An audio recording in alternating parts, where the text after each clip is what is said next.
বাবুন ইযা আদখালা রিজলাইহি ওয়া হুমা তাহিরাতান। আলহামদুলিল্লাহ ওয়াসসালাতু ওয়াসসালামু আলা রাসূলিল্লাহ। এই দুইটা মোজার উপরে মোসেও করার এই যে আইন আমরা অন্য অনুষ্ঠান থেকে আমরা জেনেছি, কিন্তু সেখানে একটা শর্ত আছে যে যখন ওই মোজা দুটা পরিধান করবেন ওই ব্যক্তি, তখন কি করতে হবে, ওই পা দুখানা উত্তমভাবে ধৌত করে নিয়ে কোনো প্রকারের ময়লা যাতে সেখানে লেগে থাকতে না পারে, এইভাবে ময়লা মুক্ত অবস্থায় ভালো করে মুছে টুছে তারপরে মোজা দুটা পরিধান করেছিল, এই ধরনের যদি হয় আলহামদুলিল্লাহ, তাহলেই তখন কেবল ওই মোজার উপরে মোসেও করে অজু সুসম্পন্ন করবার অনুমোদন হবে। বাবুন ইযা আদখালা রিজলাইহি, যখন একজন ব্যক্তি প্রবেশ করিয়ে থাকে রেজলাইহি নিজের দুখানা ওই পদযুগল, ওই দুইখানা পাকে যদি বহুমা তহেরাতানে, আর ওই দুখানি পা তহেরাতানে পবিত্র ছিল, আনিল হদস, হদস ওখানে কোনো প্রকারের ময়লা টয়লা লেগে থাকে নাই। আর কি করেছিল ওই ব্যক্তি, অজু করে তারপর হাত পা ভালো করে মুছে তারপরে পরিধান করেছিল। যখন পরিধান করেছিল তখন তার অজু ছিল এবং পা ধৌত করে তারপর পরিধান করেছিল। এখন নিজ গৃহে যদি থাকে তাইলে আগামী 5 ওয়াক্ত পর্যন্ত আর ওই মোজা খুলে তাকে পা ধৌত করা লাগবে না, অজু করবে তো উপরে মোছেও করে।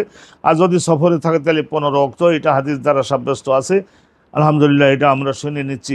হাদাসনা আবু নুআইম ক্বালা হাদাসনা যাকারিয়া আন আমির আন উরওয়া ইবনে আল মুগীরা হানাবিহি, হযরতে উরওয়া রিওয়ায়াত করেন তার বাপ মুগীরা ইবনে শুবা থেকে, ক্বালা কুনতু মা'আন নবী সাল্লাল্লাহু আলাইহি ওয়াসাল্লাম ফি সফরিন, আমি নবী করিম সাল্লাল্লাহু আলাইহি ওয়াসাল্লামের সঙ্গে ছিলাম ফি সফরিন, এক সফরের মধ্যে, আহওয়াইতু লি আনজিআ খুফাইহি, নবী পাক যখন ওযু করলেন তখন আমি সংকল্প করলাম নবী পাকের মোজা দুটো কষ্ট করে হইলেও একটু খুলে দিই। ফাকালা, তো রাসূলুল্লাহ আমাকে বলছেন, দা হুমা, মোজা খোলা লাগবে না, মোজা দুটো যে অবস্থায় আছে ওই অবস্থায় থাকতে দাও। ফাইনিয়াত গালতু হুমা তাহিরাতাইনি, নিশ্চয় আমি যখন ওই মোজা দুটা পরিধান করেছিলাম তখন ওই মোজা দুটার ওই মোজা দুটা ওর মধ্যে ওই পা পা ভালো করে ধৌত করে তারপরে মুছে টুছে তারপরে ওই মোজা দুটার মধ্যে প্রবেশ করাইছিলাম। অতএব আল্লাহ রাব্বুল আলামিন আমার ও আমার উম্মতের জন্য এটা অনুমতি দিয়েছেন। হ্যাঁ, এটার খোলা লাগবে না।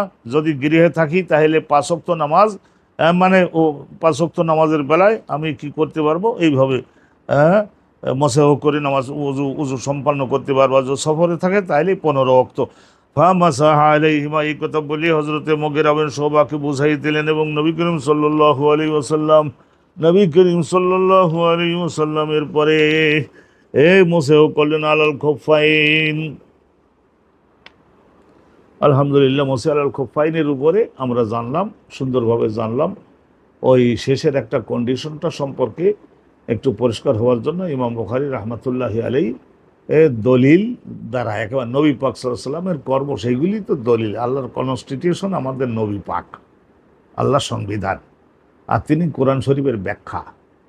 আলহামদুলিল্লাহ, আমাদের আজকের অনুষ্ঠানটা সংক্ষিপ্ত আমরা এখানে সুসম্পন্ন করেছি। আল্লাহ রাব্বুল আলামিন কবুল করুন, মেহেরবানি করুন।